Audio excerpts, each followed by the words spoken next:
Hola, soy Natalia Herrera, del Departamento de Dibujo de la Facultad de Bellas Artes de Sevilla, y estoy hoy aquí para hablar de las posibilidades del punto como elemento mínimo de expresión gráfica multidisciplinar.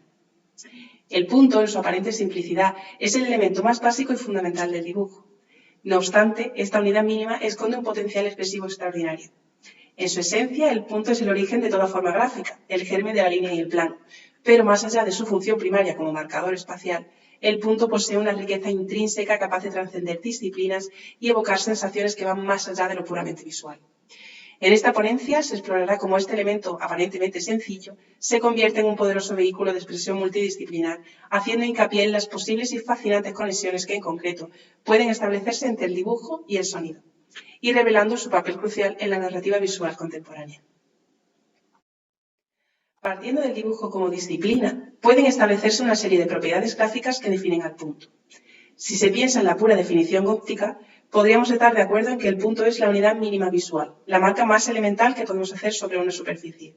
Sin embargo, y en este caso se usará a Kandinsky como apoyo fundamentado, pueden establecerse a raíz de las propiedades gráficas una serie de características multimodales que compongan un carácter más completo para esta unidad visual. Aunque en el breve caso de esta ponencia se centrará el foco únicamente en el carácter acústico que se le puede otorgar. Así, el punto puede variar tanto en su tamaño, lo que influirá directamente en su fuerza y sonoridad, en su volumen musicalmente hablando, como en su forma, ya que aunque idealmente al pensar en el punto geométrico abstracto la visualización primaria será de un pequeño círculo, desde el momento en el que se materializa, desde el momento en el que la herramienta de dibujo choca con el soporte y deja el rastro puntual, los límites externos se vuelven relativos y pueden tender a tomar cualquier forma. Ahí el punto se carga de las propiedades de un sonido limpio o, en el caso de que este exterior se diluya, de otro más vibrante o con cierto ruido. También puede variar su posición dentro del campo visual en el que se encuentre. Esto puede devenir en un cambio de altura del sonido. Piénsese, por ejemplo, en la visualización de una partitura, que, ojo, una partitura no es más que una serie de puntos ordenados en el espacio que, según su posición, son más agudos o más graves. Así, con estas tres características podrían entenderse estas traducciones a puntos que Kandinsky hacía para la Quinta Sinfonía de Beethoven. Si se apura, puede añadirse incluso la propiedad variable del color para el punto. Y en este caso serán estas propiedades cromáticas las que lo tiñan de unas u otras características. Para aquellos que tienen sinestesia acústico-cromática de forma natural, es posible que el sonido venga directamente dado en cuanto aparece el color en escena. Pero para aquellos con déficits de esta conexión multimodal, como será para la mayoría de los que estamos aquí, las correspondencias crossmodales vienen otorgadas por el contexto cultural. Me explico. En el caso concreto de la cultura occidental, no es difícil imaginar un sonido muy agudo a la par que alegre para el amarillo, o más grave, suave, nostálgico o triste para este azul claro, tendente al gris. Estas comparaciones nos invitan a considerar el punto no solo como un elemento visual, sino como una unidad de expresión capaz de evocar sensaciones que trascienden lo puramente óptico. Estas sensaciones, además, podrían verse amplificadas en el uso de la repetición como recurso gráfico narrativo. En el caso de este leve ensayo personal, que consiste en la estampación directa sobre el papel de un rodillo de una caja de música previamente mojada en témperas, la posición de los puntos, en primer lugar, da pie a las diferentes notas que corresponden a cada uno de ellos, es decir, su altura. Puede entenderse fácilmente al ver la correspondencia de su posición con el peinecillo metálico que es accionado con el paso del rodillo. Es una relación sencilla, a la vez que subjetiva y únicamente aplicable a este caso concreto. Esto es, sin más, la traducción gráfica directa a través de la estampación de una melodía. Sin embargo, ¿qué ocurre si se aplica el concepto de repetición? Cada vez existe un punto diferente del rodillo, cada vez con una carga diferente de pintura en ciertos puntos, e incluso en algún momento con una variación de color. Se compone de esta manera un canon. Siendo así, esta obra podría representar una coral de voces cantando una misma melodía, pero en diferentes tiempos, en la que ciertamente esta voz blanca sobre rojo, que además no estaba centrada en la composición, marca una disrupción que invita a pensar en su papel. ¿Es una voz solista? ¿Es un instrumento diferente? ¿Una melodía dentro del canon totalmente desafinada o una octava más alta? ¿Qué pasaría si además de la repetición se aplica la superposición? En el caso de esta obra, en la que la estampación se hace sobre un papel vegetal translúcido, el resultado es similar a la de un palimpsesto, en la que cada nueva información tapa la anterior sin ocultarla por completo, dando lugar a una narración relativa casi que a la memoria. El punto se convierte aquí en sonido, sí, pero también en mensaje, en poesía gráfica, en nostalgia, en voces que se pierden bajo otras que toman actualidad o en historia que permanece inevitablemente bajo nuevos acontecimientos. Si además de esta repetición, por otra parte, hacemos que el soporte sea significante y adopte características musicales como su componente efímero, estos puntos toman de nuevo un significado mucho más amplio que su simple marcado gráfico.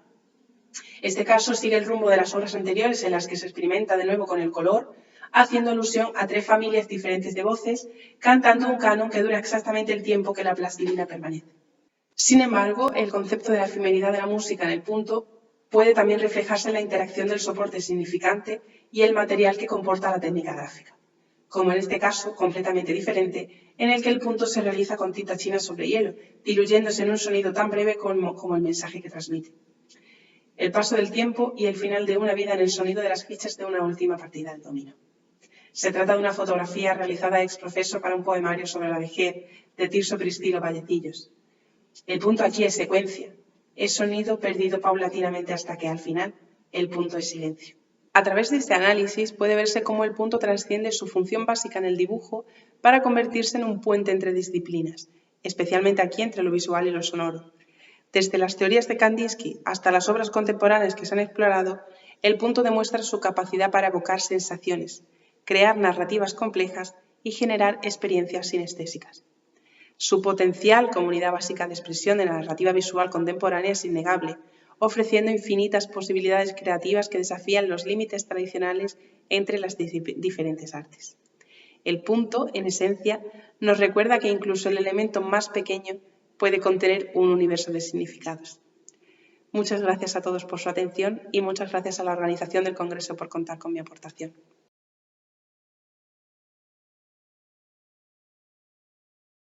Buenas tardes, soy María Esparza, estoy en el segundo Congreso Internacional Interuniversitario de Investigación en Dibujo Contemporáneo para presentar mi propuesta El proceso de habitar la línea. En primer lugar, me gustaría decir que todas las imágenes que aparecen en la presentación son de mi producción artística. Inmersa en el desarrollo de mi tesis doctoral, el proceso ha ocupado una parte fundamental en mi trabajo hasta el momento. Toma una importancia más que destacable en mi planteamiento. Es como una esencia que se replica y tiñe la totalidad de mi investigación. Esta presentación se centra en la descripción del proceso en mi investigación doctoral, entendida esta como una línea sobre la que camino, la línea que habito y me habita. Caminar para contar despacio, caminar para sentirse despacio, para sentir espacio. Transitando por el espacio natural, recuperamos nuestra relación íntima con el paisaje. Nos sentimos pertenecer, que es el estado original cósmico, punto en el que surge la magia. Dibujando, cerebro y corazón se acompasan, en equilibrio. Al enlazarnos, escribimos la historia. En esta presentación propongo reflexionar sobre 3 cuestiones en las que se apoya actualmente mi investigación y práctica artística. En primer lugar, abordaré la idea de ritmo en la creación y la práctica del dibujo, apoyada en los sentidos y la percepción. En segundo lugar, se plantea cómo tejer narrativas desde el proceso como vehículo esencial de producción artística. Y en tercer lugar, me gustaría bucear en la simbiosis que puede existir entre estos conceptos y prácticas y el cambio de paradigma al que nos apelan los estudios científicos y filosóficos sobre la inteligencia vegetal. Estos son los referentes con los que he trabajado y van a haber 3 bloques en la presentación, comenzando por métodos, metodologías, procesos y procedimientos interrelacionales. Mi investigación y práctica artística se fija en el proceso y en el tempo del mismo. Ahí es donde mira, en elaborar lento como modo de creación. Se trata de una propuesta que pone atención al movimiento pausado y al mientras, ritmo y proceso a modo de resistencia. En este transitar espacios naturales se van habilitando líneas conectivas que dibujan y desdibujan senderos. Estos trazos dan lugar a la activación de actitudes certeras, creando líneas que ambicionan un mundo mejor, un planeta en equilibrio. Una apuesta por el cultivo, la conquista y el valor de lo pequeño, lo cotidiano, y desde ahí hacer un ejercicio de humildad, como propone Marta Tafalla en Ecoanimal. Apreciar la naturaleza de una manera seria y profunda nos obsequiará con experiencias enriquecedoras, inspirará nuestras creaciones artísticas y nos mostrará todo lo que ganamos cuando convivimos en paz con ecosistemas y especies. Gloria Luque dice que hay un concepto vital en el proceso de creación, que es el ritmo. Habla de la validez y la capacidad para generar una experiencia estética que pueden tener los objetos y diferentes acciones que usualmente llevamos a cabo. Afirma que cualquier actividad humana es el resultado de la interacción entre el organismo vivo y su entorno, entre ese experimentar, undergoing, y hacer, doing. En segundo lugar, el proceso como esencia promotora de narrativas, donde ritmo y proceso se dan la mano para ilustrar una forma de crear. Esta manera lenta de abordar la práctica artística invita al cuidado y al respeto de los entornos naturales, apelando a nuestros sentidos de la propiocepción, la kinestesia y el equilibrio, como diría Marta Tafalla. Mirar, observar, detenerse y acompasar sería un verdadero aprendizaje de resistencia. Estamos inmersos en una sociedad acelerada, desencadenante, entre otras cuestiones, de la grave crisis climática en la que nos encontramos. Por tanto, propongo un dibujo de trazo lento y certero, donde se encuentre un compás común que nos lleve a la idea de interreinos que propone Michael Marder, en el que cada uno encuentre sus ritmos naturales y así sintonizar en un proceso de empatía y cuidado en beneficio de todos. En tercer lugar, la percepción del tiempo, analogía con las temporalidades vegetales, respuesta y anticipación. Desde el campo filosófico y científico que aborda la inteligencia vegetal, existe la insistencia de una apertura de miras. Nos plantea un cambio de paradigma a la hora de relacionarnos con el reino vegetal. Para esta presentación que expone la idea de ritmo en el proceso, rescato las palabras de Stefano Mancuso, que afirman que las plantas han desarrollado la posibilidad de moverse mediante el crecimiento, lo que es muestra de su extraordinaria plasticidad. Aquí rescato esa posibilidad de trazado lento de líneas y a su vez apunto a la incapacidad humana para percibir ese movimiento lento del que nos habla el profesor Mancuso. Esto nos pone ante una realidad que no podemos percibir. Se plantea la cuestión de tener que confiar en la imaginación, que en palabras de Mónica Gagliano, la imaginación como llave para liberar esas soluciones que buscamos tan desesperadamente y no podemos verlas. A modo de conclusión, me gustaría cerrar esta presentación poniendo la mirada en ese acompañamiento de ritmo y procesos que teje trazos y líneas. Esto da lugar a un engranaje de resonancias que desencadena empatías y relaciones múltiples. A través del ritmo y la percepción recuperamos las líneas y el dibujo de nuestro ser más esencial, con ayuda de la naturaleza a través del cuidado mutuo. Así conseguimos una rearmonización en la relación que mantenemos con ella, tomando conciencia de nuestra pertenencia. Muchas gracias.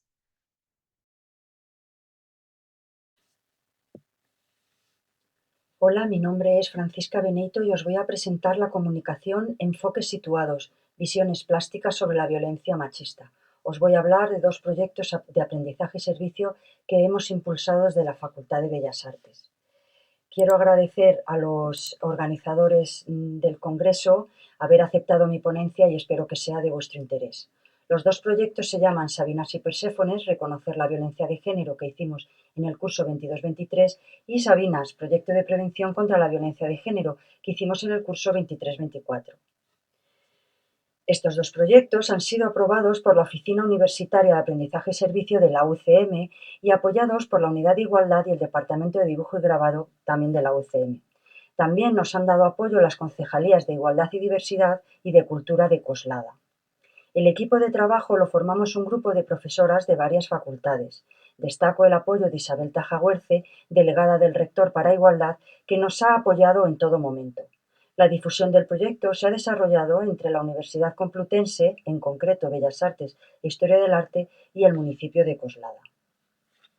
El proyecto se definió en base al objetivo de perseguir y denunciar las actitudes de desigualdad que se producen entre hombres y mujeres, siendo la violencia machista la acción más extrema de desigualdad.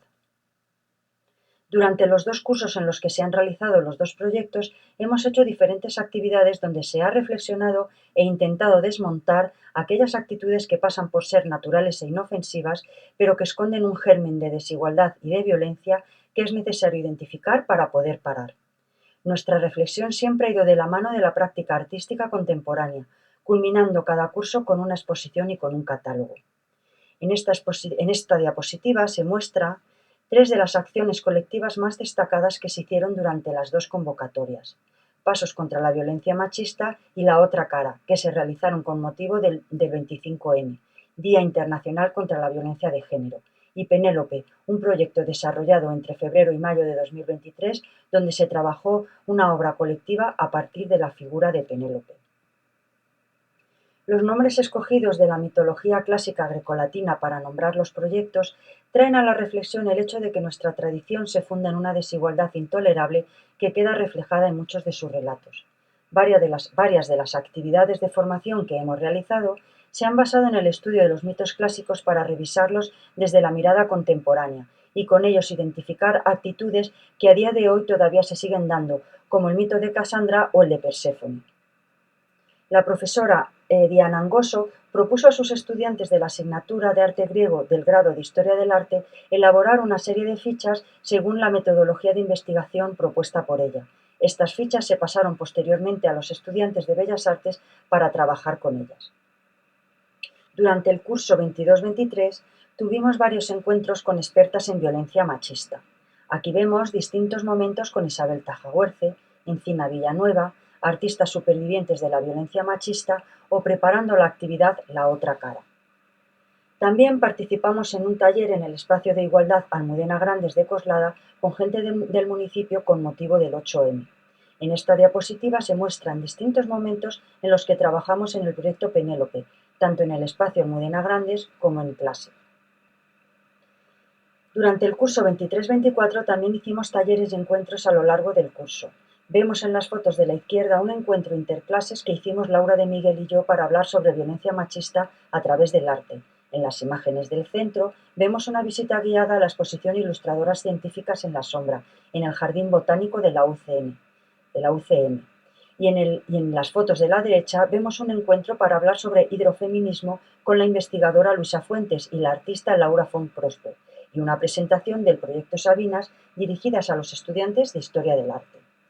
Todas estas actividades han tenido el objetivo de formar a los estudiantes en violencia machista, dado que consideramos la formación una base fundamental para protegerse y proteger a otras mujeres.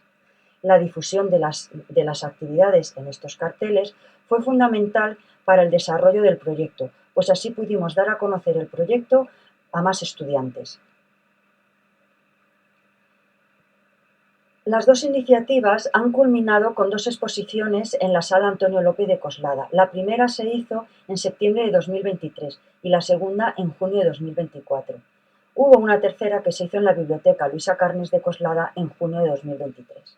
En la exposición de septiembre de 2023 reunimos un conjunto de obras realizadas con técnicas muy diversas, así como la obra colectiva Penélope, donde participaron cerca de 40 estudiantes de primero. Las dos obras que aquí vemos pertenecen a una estudiante de primero y a otro de tercero en el momento de la exposición. También vemos un detalle de Penélope, la obra Proteclés de Mena Meraki, donde trabaja sobre el mito de Medusa y el regalo de Ziwan Pei, que revisó la ofrenda como un acto que puede esconder violencia y control.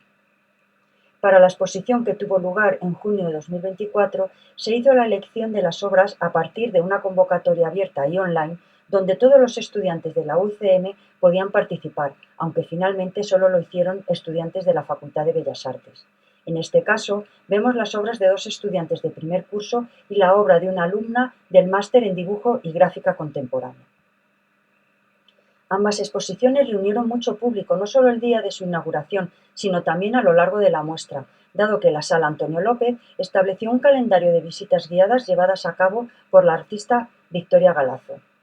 Para terminar, quiero comentar que la Unidad de Igualdad nos ayudó muchísimo a elaborar el catálogo de la exposición del 2024.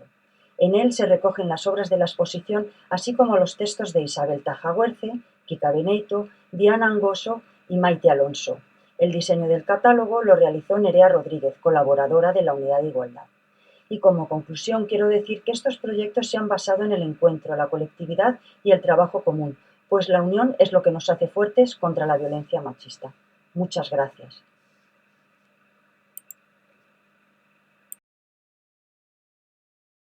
El libro como proceso abierto entre el dibujo y la imprenta.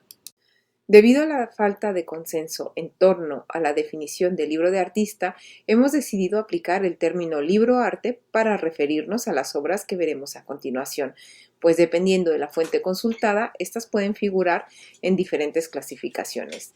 Este sintagma comprende desde libros ilustrados hasta los libros de artista en todas sus variantes. Para poder entender el cambio de paradigma sobre el libro que surge en el siglo XX, es necesario tener en cuenta que desde la aparición de la imprenta de tipos móviles en Europa, se originó la estandarización de los procesos productivos del libro. Sin embargo, esto no sucedió en Oriente, donde el libro impreso coexiste con otras formas como son los libros de tablillas de jade o de madera. El álbum, un libro en construcción. Entre los siglos XVI y XIX florecieron 3 tipos de álbum: el Commonplace Book, el Alba Micorum y los álbumes de recortes. Para nuestro estudio, tan solo nos centraremos en los últimos 2. Aunque el Alba Micorum comparte origen con el Commonplace Book, este difiere en cuanto a su finalidad, pues es un testimonio visual de la red social del propietario. La construcción de este tipo de volumen generalmente no era secuencial, sino que obedecía a un orden subjetivo establecido por su dueño. En cambio, los álbumes de recortes, a diferencia de los anteriores, fueron una expresión de la cultura popular y están muy relacionados con la incipiente cultura de masas. Como ya comentamos, el Alba Micorum fue una especie de Facebook físico que se compone de las variopintas contribuciones hechas por la red de amistades del propietario. Cabe recordar que con la llegada de la imprenta de tipos móviles prácticamente desapareció el oficio del copista, mas no el del iluminador. Y paradójicamente surge el arte de la caligrafía y con ella nació el dibujo caligráfico. La combinación de texto caligráfico e iluminaciones fue algo frecuente en los Alba Micorum, tal como muestra esta imagen. En algunos casos, las dedicatorias manuscritas de los Alba Micorum se acompañaban de profusas ilustraciones realizadas por iluminadores profesionales, es decir, el arte de la miniatura abandonó los libros para establecerse en el álbum. Se dieron 2 tipos de Alba Micorum, aquel construido únicamente con intervenciones manuales y el álbum en el que se combina imagen impresa con iluminaciones y textos autógrafos. Este ejemplar es una copia de un compendio de retratos de hombres ilustres en ciencias y humanidades con la inclusión de folios en blanco para las contribuciones. El binomio gráfico de escudo y texto fue muy habitual en los Alba Micorum. Además de las miniaturas, los álbumes también albergan dibujos entre sus páginas. Como ya mencionamos, el álbum de recortes fue un fenómeno de masas que gozó de gran popularidad entre el siglo XIX y la primera mitad del siglo XX. Existen 2 clases, el que tenía una función recopilatoria y por lo general era temático. Por ejemplo, se tiene constancia de álbumes construidos únicamente con noticias de la Primera Guerra Mundial. En cambio, los comúnmente conocidos scrapbook eran una especie de manualidad hecha a partir de fragmentos de material impreso y compuestos a modo de collage. Realizados mayoritariamente por mujeres, estos álbumes en algunas ocasiones también incorporaban bordados. Además, existen álbumes elaborados únicamente con material textil. Quizás uno de los scrapbook más bellos y excepcionales sea el libro victoriano de la sangre, pues fue realizado por un hombre, John Bingley Garland, y tenía un fin moralizante, preparar a su hija Amy para la futura vida marital. El álbum fue un regalo de bodas. Como podemos apreciar, la caligrafía rompe la ortodoxia de la composición del texto, circunstancia presente también en algunos Alba Micorum. Quizás esto haya impulsado indirectamente las composiciones tipográficas realizadas por los movimientos de vanguardia de la primera mitad del siglo XX. Al igual que en el Alba Micorum, se da la circunstancia de que el scrapbook combina dibujo con imagen mecánica. No cabe duda de que el álbum en todas sus variantes fue una forma totalmente insertada en la cultura visual de la primera mitad del siglo XX, por lo que su influencia es palpable en los libros arte. A través de esta obra y la siguiente podemos atisbar la presencia del álbum en el entorno artístico de las vanguardias.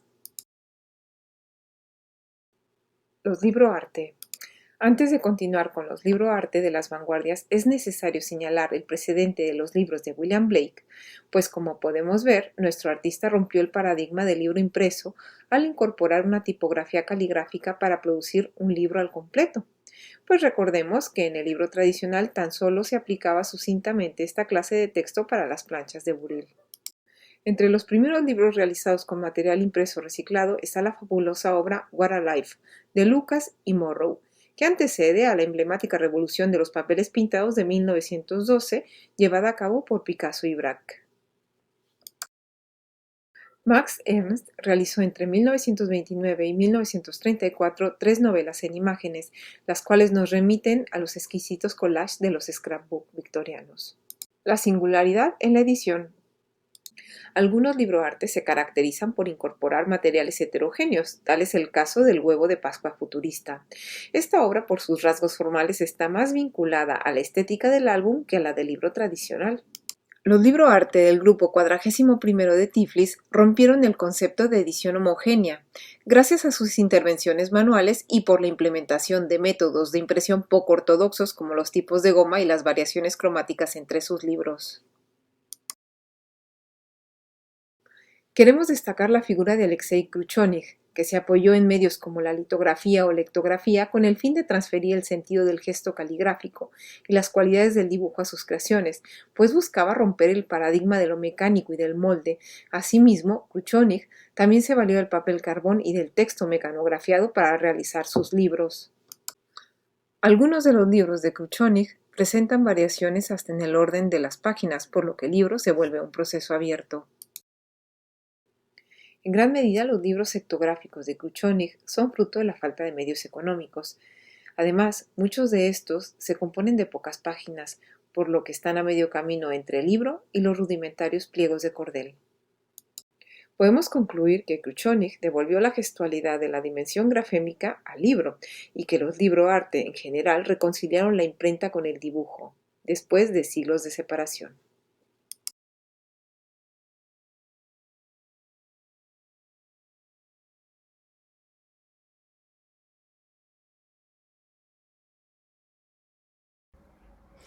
Buenos días y buenas tardes a todos y todas.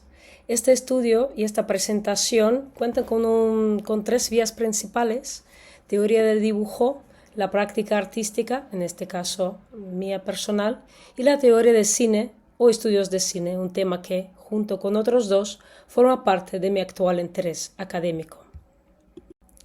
El texto principal, el que sirve de base de este estudio, es el libro del filósofo francés Jean-Luc Nancy, titulado El placer en dibujo.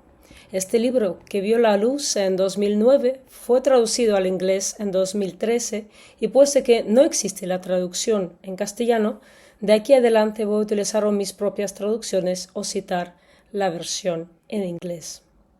El libro de Nancy toca varios temas que tienen que ver con el dibujo, mayormente dejando atrás sus aspectos visuales y enfocándose en su carácter ambiguo y lúdico, formado por el equilibrio entre lo sensorial y lo racional, estudiando tales nociones como la atención y el placer. Este volumen, que de hecho es un libro muy breve que cuenta con un poco más de 100 páginas, se divide en 16 capítulos o sketchbooks, lo que podemos interpretar como una referencia directa a la naturaleza fluida del dibujo en su perpetua búsqueda de sí mismo. Entre muchos aspectos que toca esta obra de Nancy, hay uno que a mí me llama la atención especialmente y que se convirtió en el eje de mi estudio. Para Nancy, el dibujo, un logos de líneas, de luces, de relieves, de masas, en términos de Merleau-Ponty, es la forma en proceso de nacimiento. En principio del libro, el autor invita al lector a prestar atención a los mismos términos dessin en francés y design en inglés, y también al fenómeno mismo del drawing, reflexionando sobre la idea de que drawing es tanto el proceso como el resultado. En castellano el término dibujar proviene del francés antiguo debussir, que, dependiendo del contexto, quiere decir grabar, tallar o esculpir. Es decir, Nancy señala que en sí la noción por defecto contiene la idea del proceso perpetuo, el nacimiento de la forma. Pero ustedes me podéis preguntar en este contexto por qué la película de Greenaway. Y la respuesta será la siguiente. Este filme no solo tiene la figura del dibujante en el centro, lo que podemos deducir incluso solo basándonos en el mismo título, sino que tiene en el centro la misma praxis artística. La idea que me gustaría proponer en este caso es la siguiente. La película de Greenaway, la que según mi opinión se acercó más que otras a la esencia de la relación entre la realidad, el artista y la obra, no va sobre el fenómeno de dibujo, sino que es el dibujo en sí. Encima, es exactamente el dibujo tal cual como lo ven Nancy, el dibujo que está en el proceso de consciente desarrollo, uno que no refleja, no calca, no representa la realidad, sino la forma, la constituye. Los dibujos que salen en la película son del mismo Greenaway y es su mano la que vemos en la pantalla. El presente estudio pretende tratar varias cuestiones. Cómo se relacionan en términos espaciales y temporales el artista y los acontecimientos que aparecen bajo su lápiz. Hasta qué punto el trabajo de un dibujante va de la mano con la imaginación o se trata solo de la función representativa. ¿Cuál es el origen de la atención y el placer en el dibujo? De aquí adelante voy a acompañar mi presentación con unos dibujos míos realizados pues estos días y basados en algunas escenas de la película. En el centro de la obra de Greenaway, que se desarrolla a finales del siglo XVII, encontramos a Mr. Neville, un joven que es contratado por Miss Herbert para ejecutar una serie de dibujos de las propiedades familiares. A medida que avanza la película, muestra cada vez más características de un género policíaco, ya que en diferentes partes del jardín, retratados por el dibujante, a lo largo de los siguientes días aparecen uno tras otro, primero los objetos personales del ausente Mr. Herbert, el dueño de la casa, y luego nada menos que su propio cadáver. Sin embargo, interpretar la película como una novela policíaca sería un error.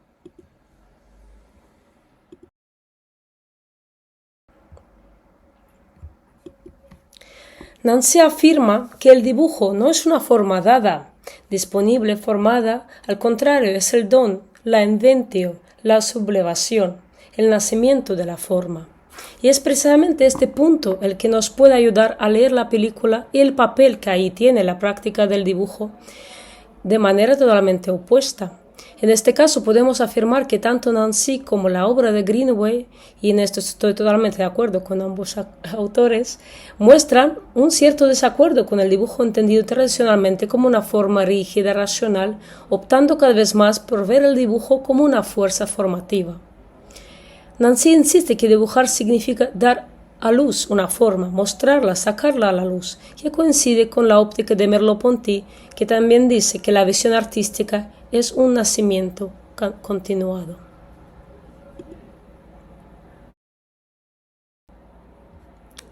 Resumiendo esta breve presentación, solo me queda decir que el mismo carácter de los dibujos que he realizado yo durante este periodo, pensando en esta investigación, demuestran perfectamente hasta qué punto la realidad retratada es inestable y dinámica. Me gustaría terminar con una cita de Merleau-Ponty que va sobre Cézanne, pero parece también muy válida para Greenaway, y me gustaría pensar que para mi práctica artística también. Dice lo siguiente: para este tipo de pintor solo vale un lirismo, el del continuo renacer de la existencia. Muchas gracias.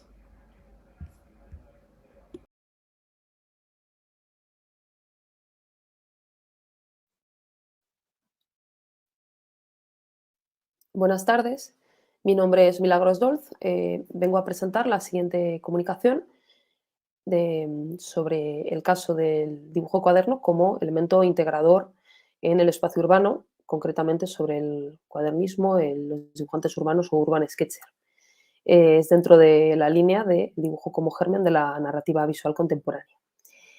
Y para comenzar, quiero que nos imaginemos que vivimos en un pueblo muy tranquilo y que de repente aparece un grupo de gente armada con cuadernos, lápices, bolígrafos, acuarelas, sillas, se plantan en el suelo y comienzan a dibujarlo todo, a observarlo, a desentrañar toda la parte estética del lugar y también la parte no tangible, ¿no? Y lo captan, lo plasman con la gráfica en sus cuadernos. Esta corriente, heredera de la tradición del dibujo del natural y del viaje del documental, crece y se hace fuerte en la primera década del siglo XXI, dentro de, bueno, en todas partes del mundo y gracias a la presencia en Internet. Estos dibujantes son invasores, pero también son espectadores del lugar y a la par que lo habitan, que lo integran en ese momento, se invaden el territorio y forman parte de él. Se caracterizan por dibujar prácticamente del natural in situ, buscando plasmar un momento y un lugar determinados. Este tipo de corriente se relaciona con los flaneurs de finales del 17. Es una especie de observadores contemporáneos que ven el lugar e interrelacionan ese dibujo-espacio, ¿no? El cuaderno se convierte en el eje vital entre ese momento, el artista y las personas y elementos que lo habitan, ¿no? Y al dibujar del natural se procurará que esos dibujos se identifiquen con lo que se ve, con el lugar donde están, como una parte testimonial.